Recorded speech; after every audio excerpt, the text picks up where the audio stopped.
In my late teens and early 20s, I was walking around with so much negative chatter and this like inner critic in my mind. And it felt like everything I was doing, it doesn't matter if it was good or bad, I was getting criticized. And I was wondering, am I the only one that deals with all this self-talk?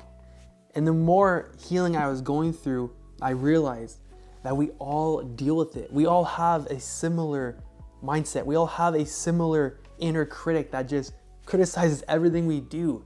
So it got me on the path of discovering and healing that, because if we're all dealing with it, then that means there's solutions out there. There's something out there that I can study or read or understand that can help me manage this inner critic. And I'm so excited to share this video with you because it's exactly what I've been doing the last 10 years. Figuring out and understanding how we can reprogram our mind to make friends with the inner critic so it's no longer negative and we switch it to positive.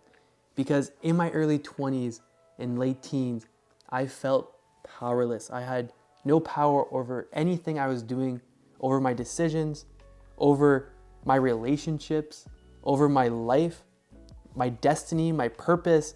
I felt I had control over nothing. And I felt like the inside of my body, my subconscious mind, was controlling my every path. And that's why we're here today. There's this really powerful quote. I gotta share it with you guys.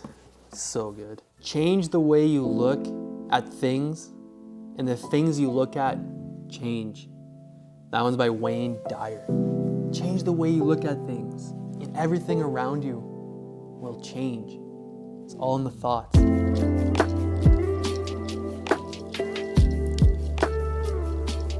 Stop being a dreamer.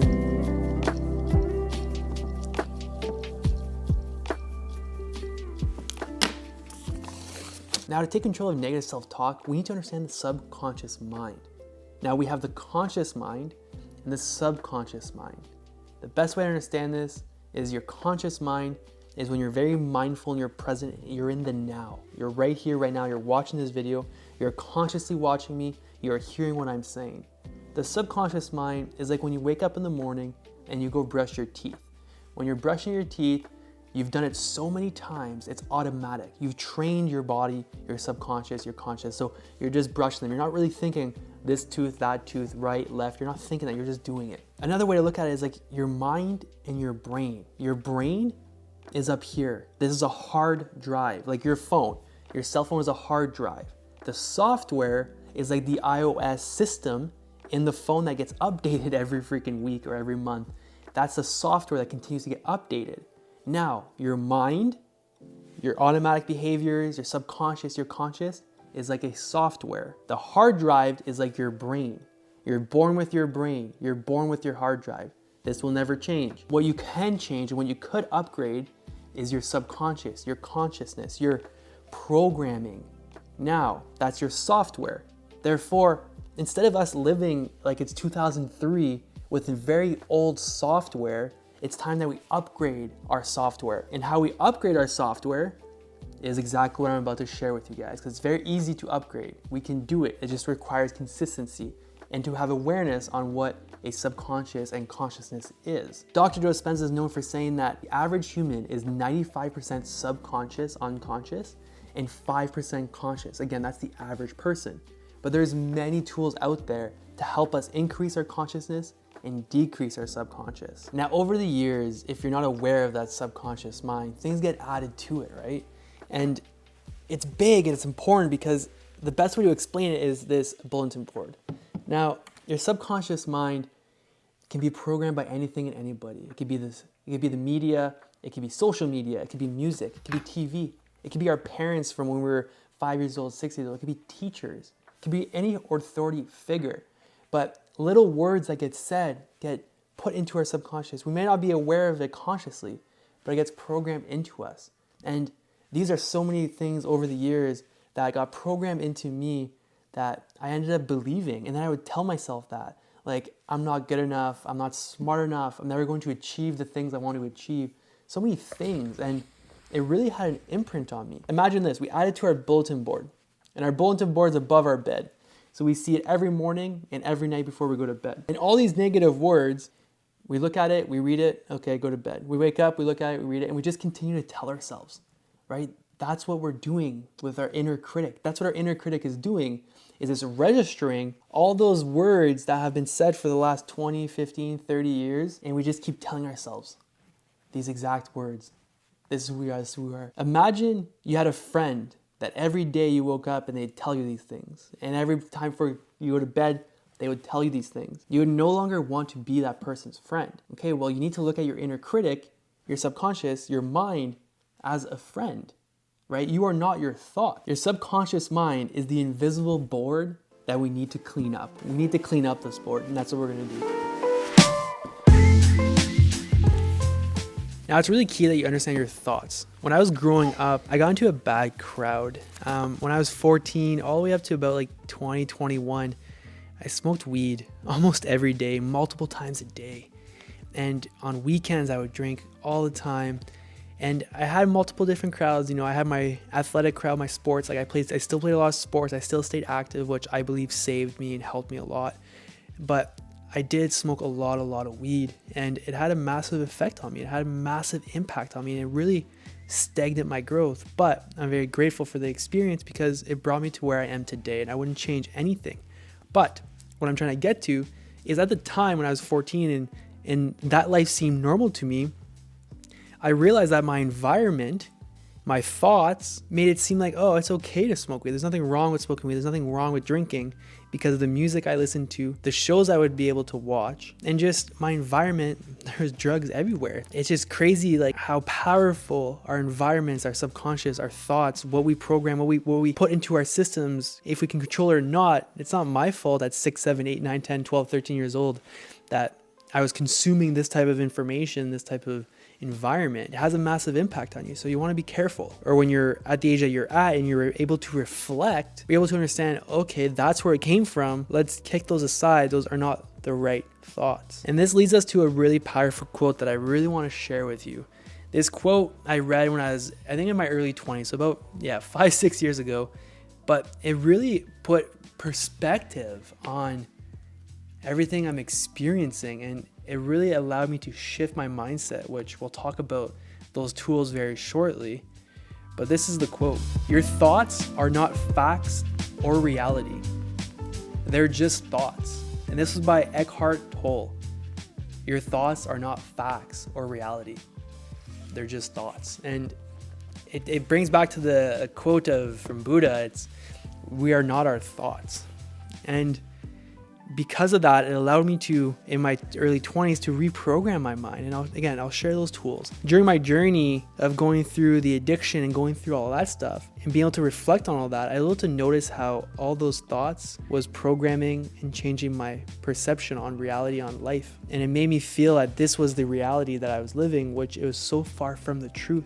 I felt imprisoned to my reality. I felt that I am not good enough because those are the words I kept telling myself. And when you realize, okay, now I understand my thoughts, I understand where they come from, I understand my perception, what is next? And the lesson here is, once you understand the origin and the nature of your thoughts, you can change them, reprogram them, you can control them. It's like you're able to shed light on the shadows of the mind, regain your power, and just create new thoughts. And I was living in programming and small mind environment. And this is where I just kept adding more and more thoughts to my mind. I just kept adding, you won't make it. That was such a big one. Stop being a dreamer. The amount of times I've heard that, and I still hear it to this day, it's insane. You're not smart. That was a big one when I was growing up in school. Like, teachers would say that. Like, that's intense. And it just puts you in a state of fear of, you have no power, you have no purpose. And these are just my deep thoughts that every day I get reminded by. And it just makes you feel unworthy. And I'm super excited to be able to share these tools with you because I was able to shift that all upside down.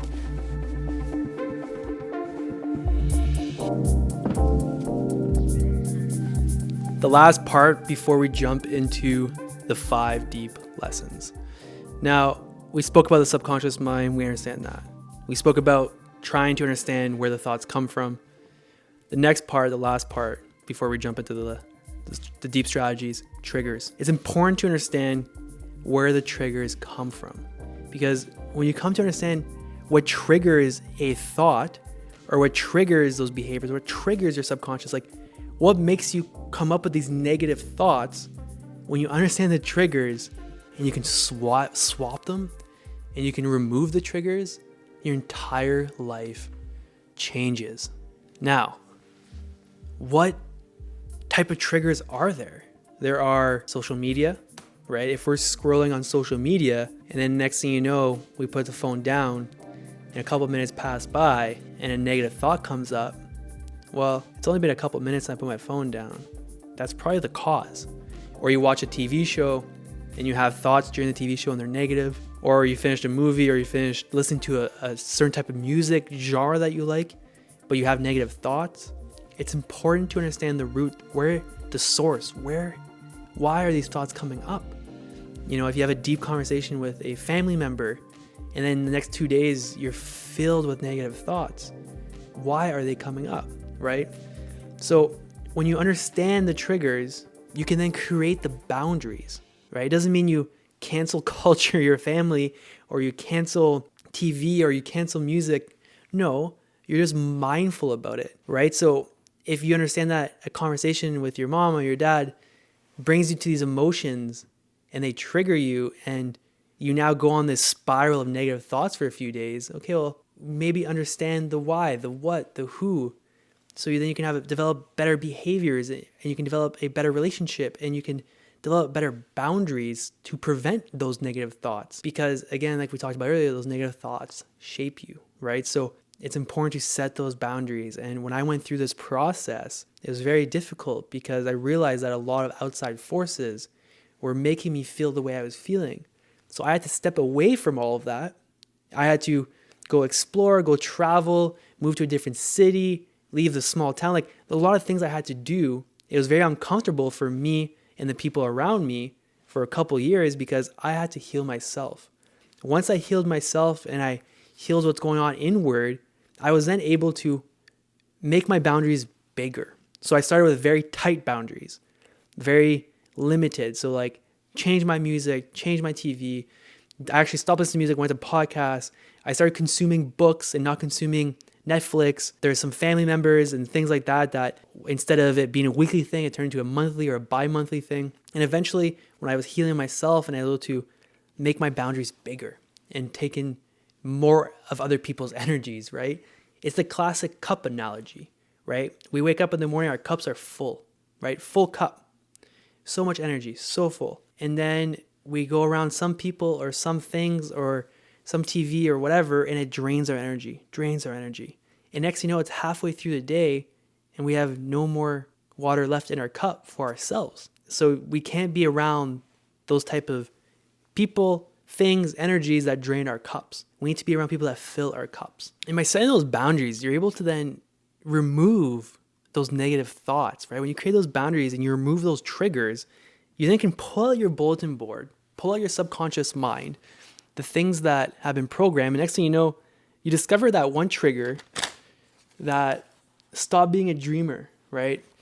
Interesting that I pulled that one out of all of them, right? But if it's social media, if it's a person, if it's something that you do that makes you feel this way, that tells you to stop being a dreamer, makes you feel the way that you can't be a dreamer, then maybe you set the boundaries and next thing you know, that thought no longer comes up. It's no longer there. And you replace it with, I'm allowed to dream. I'm allowed to be the person I want to be. And no one can cut my wings and prevent me from being a dreamer. We got to the point where we can talk about the 5 tools that can help you reprogram your mind so that you can master your thoughts, turn those negative thoughts into positive thoughts. And we just spoke about the whys and the hows and how to find the triggers. And we spoke about all this information that you need to now use these 5 tools to take control and to take charge and to, create that new mind, that new brain, that new thought pattern that you always wanted that is possible. And I'm so stoked to get into this. So at number 1, that's why I got this little notebook. Carry a small notebook. I call it the A.N.T book, Automatic Negative Thoughts. I learned that from Jim Quick, the A.N.T. And he says, kill the ants, kill the automatic negative thoughts. This is how you do it. So you have a list of your negative thoughts. So all day, if you can have a small notebook, that'd be good. You put it in your pocket, your purse, whatever. And you carry this little notebook around. And what you do is you write, for example, a thought comes up, I'm not good enough. Okay, negative, pull it out. I am not good enough. Cool, what you're gonna do, cross it out. It's not true, because you are good enough. Now you're gonna write, I am good enough, right? You turn it into an affirmation. The next one, I can't be successful. All the I can'ts, you turn them into I cans. I can be successful. Now, this is the list, and you do this for 30 days. The longer the better, but I did it for 30 days and absolutely game change. Now you grab this list every night and you read the right side. You read the affirmations. I am good enough. I can be successful. And what happens is you're reprogramming your subconscious mind. You're not accepting the negatives. There's a deep energetic connection when you cross it out. It has so much imprint. Trust me, do this, see massive shit. Now the second thing, that subconscious, that inner critic, that voice, whatever we want to call it, laugh with it, laugh at it, turn it into a joke, where when it says something negative, laugh and be like, haha, you're hilarious. And the more you do this, the more you regain that personal power, because at things that you laugh at often and the things that, are humiliating, it's a joke, it's funny. It has no power over you. That's why it's funny. And when you say like, oh, I'm not good enough, laugh, be like, that's hilarious, because I am good enough, 100%. I have so much power. It's crazy how much power I have. So when you turn it into a joke and you laugh at it, it's a very powerful tool to, regain your personal power. So that's number 2. And there's a really good quote, George R.R. Martin, laughter is poison to fear. So think about that for a second. Laughter is poison to fear.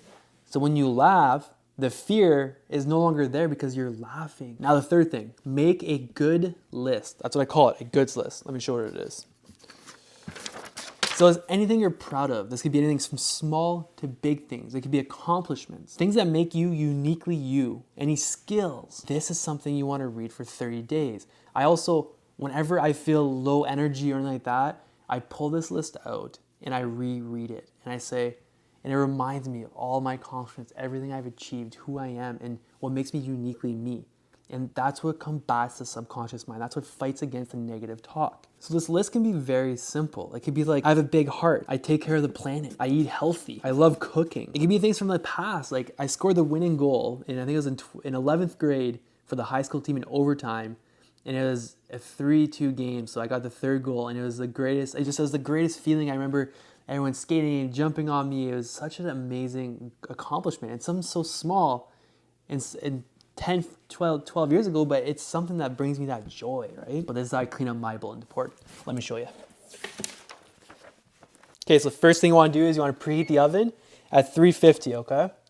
And you're going to do this for 3 hours. Step 2, you want to grab a pan, okay? Put your list in step 2. Now, number 3, once it's preheated, you want to put this in. So as it's cooking, go read a book, take your time. You have 3 hours, so you want to grab a book.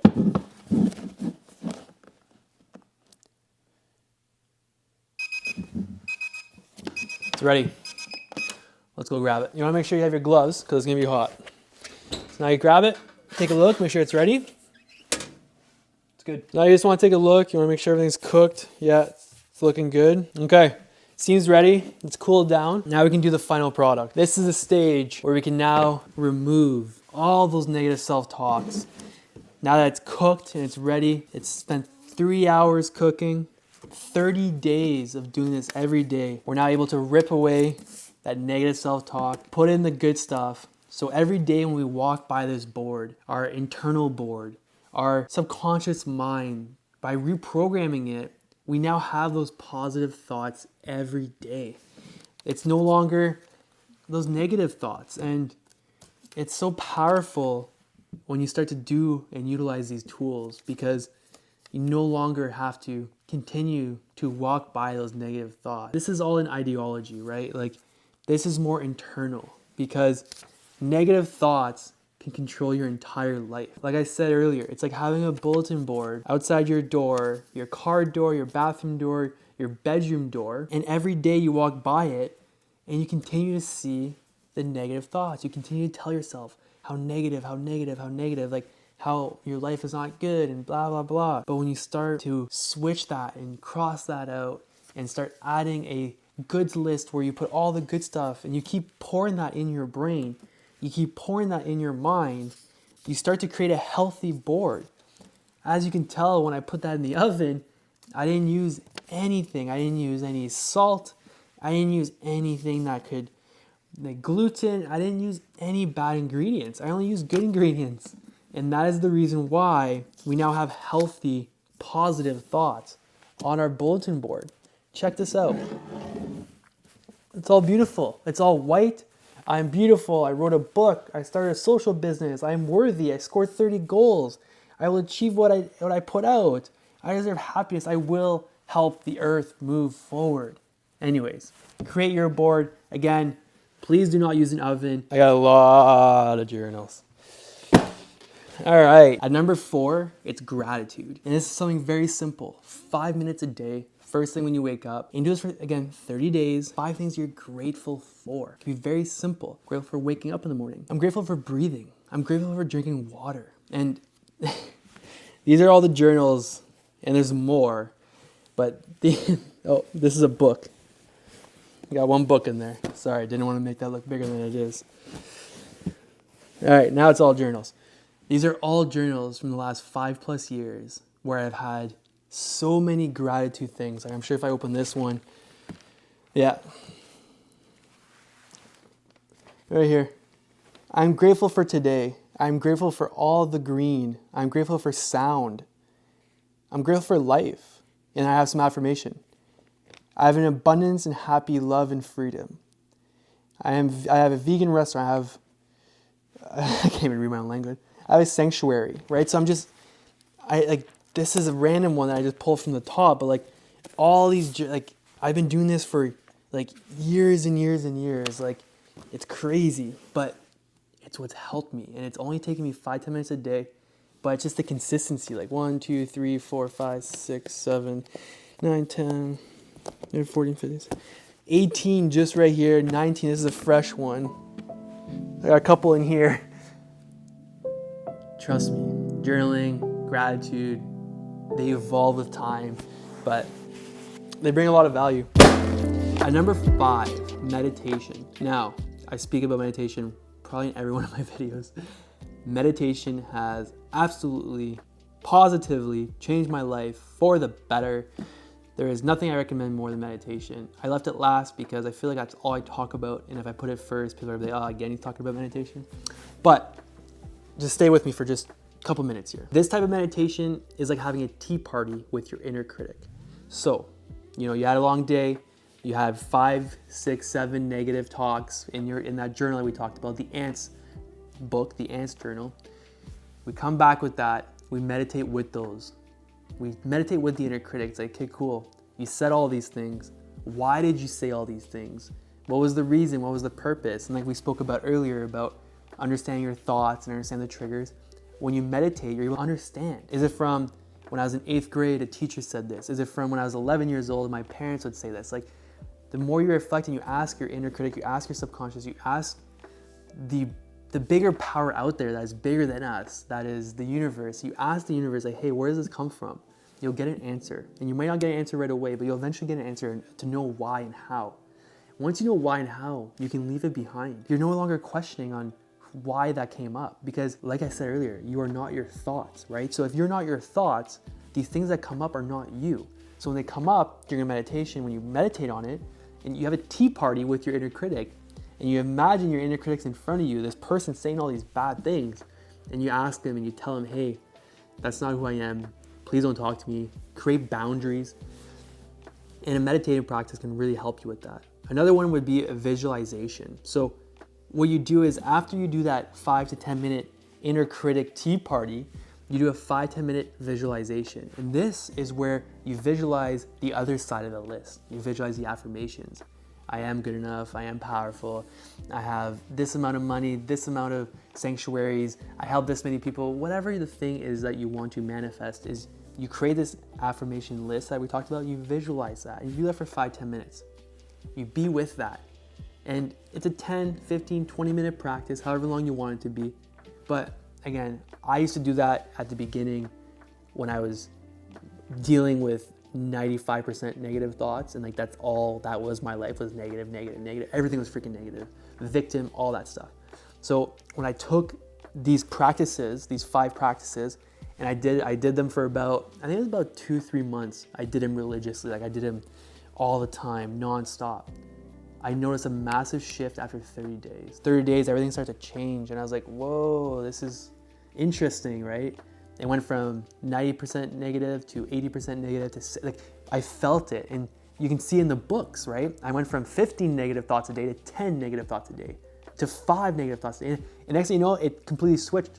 It was all positive. It was all, there's no more negative. And when the negative would come up, it would go away so quick. And I realized that by doing the reflection and by doing the journaling and by doing these meditations. And now I don't do these anymore. I don't do a gratitude. I don't do any of these practices anymore. And the reason why is because it's instilled in me. I do it naturally. If a negative thought comes up, I switch it to a positive. When I meditate, it's positive. Like, you know what I mean? Like I'm always, I have control now. So it's instilled in me because of how long I've done it for and the consistency I had. Like I said, it evolved within 30 days, but I continued doing it for years. Anyways, that's meditation. So the key takeaway here is do not fight it, be friends with it. Make friends with it, teach it, show it what it can be, show it how it can be positive and not negative. And it's okay to have negative thoughts. Again, I still have negative thoughts. I control them really quickly. You can't, everything is not rainbows and sunshines, right? It's ups and downs, and that's the point of life, is go with those ups and downs. There's nothing wrong with the downs, there's nothing wrong with the ups. When it goes down, you take a lesson from that down, you learn from that down. It's a privilege to be able to go in that down because you know that there's gonna be a lesson and you know that there's gonna be an up coming right next.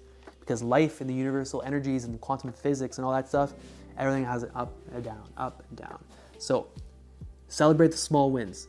Another key thing, celebrate those small wins. Embrace patience, be patient, enjoy the journey, enjoy the process of this. This is the fun part, being able to understand your thoughts, being able to understand that negative self-talk. We'll talk next time, ciao.